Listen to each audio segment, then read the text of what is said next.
Lyndon B. Johnson, a Texan, entered politics in 1937, filling a vacant U.S. House of Representatives seat. Winning a Senate seat in 1948, he became Senate Majority Leader in 1955, displaying skill in legislative matters. During the 1960 presidential campaign, John F. Kennedy selected Johnson as his running mate for his congressional connections and Southern background, aiding Kennedy's chances in the South. Johnson's influence and strategic contributions played a crucial role in securing key Southern states for Kennedy.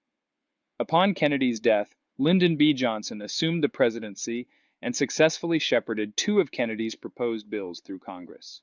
The first was a tax cut to stimulate the economy, leading to increased consumer spending, business profits, and higher tax revenues that reduced the federal budget deficit.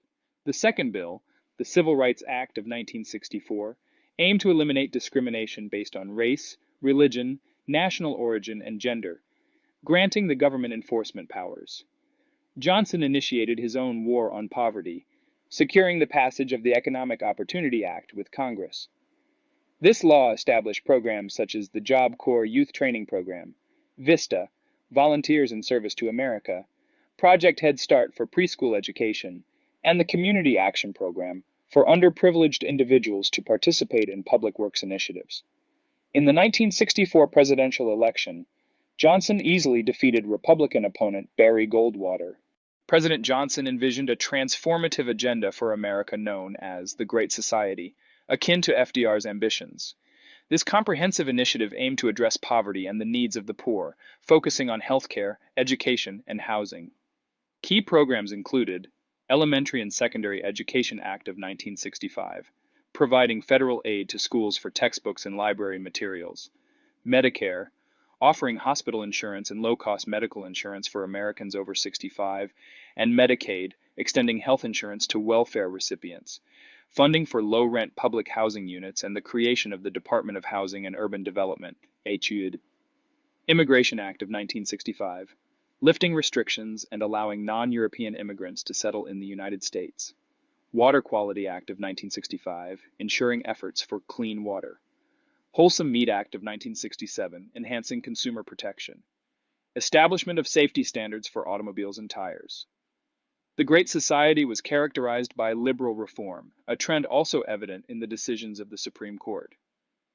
Chief Justice Earl Warren actively promoted more liberal policies, with the landmark decision of Brown Board of Education declaring school segregation unconstitutional. The Warren Court further prohibited prayer in public schools, reinforced the right to free speech, and transformed congressional reapportionment, influencing the way states redraw election districts. In Baker v. Carr, the court established the principle of one person, one vote, asserting that federal courts had the authority to instruct states to reapportion districts for more equitable representation. The Warren Court's decisions reflected a significant shift toward more liberal perspectives on civil rights, education, and political representation. The Warren Court bolstered the rights of individuals accused of crimes through several landmark cases, including Mapp v. Ohio, ruling that evidence seized illegally could not be used in state courts. Gideon v. Wainwright, mandating criminal courts to provide legal counsel for those unable to afford it.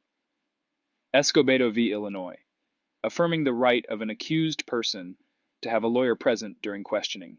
Miranda v. Arizona, establishing the requirement for suspects to be informed of their rights before questioning. The rulings of the Warren Court evoked mixed reactions. Liberals applauded the decisions, asserting that they imposed essential limits on the police and safeguarded the rights of all citizens. In contrast, conservatives criticized the court, contending that the rulings favored criminal suspects and impeded police investigations. The divergent perspectives reflected ongoing debates over the balance between individual rights and law enforcement efforts. The Great Society and the Warren Court had a transformative impact on America, sparking debates on whether these changes left the nation better or worse off. While opinions differ on the overall impact, there is consensus that President Johnson significantly expanded the federal government's authority more than any other president. Johnson's anti-poverty measures alleviated the suffering of many, yet some of his proposals fell short of achieving their stated goals. The legacy of these initiatives remains a subject of ongoing evaluation and discussion in American history. While Johnson's tax cut positively impacted the economy, funding the Great Society contributed to a budget deficit lasting for decades. Increasing concerns emerged among Americans about the expanding size of the federal government and doubts about the effectiveness of Johnson's programs. Disillusionment with the Great Society fostered the rise of new Republican leaders, exemplified by conservative Ronald Reagan's election as governor of California in 1966. The complexities of the Vietnam War, marked by both successes and failures, began to overshadow domestic concerns. The heightened presence of communist forces in Vietnam fueled fears linked to the Cold War, with Johnson initially desiring peace, eventually earning the label of a hawk for decisions related to the Vietnam War.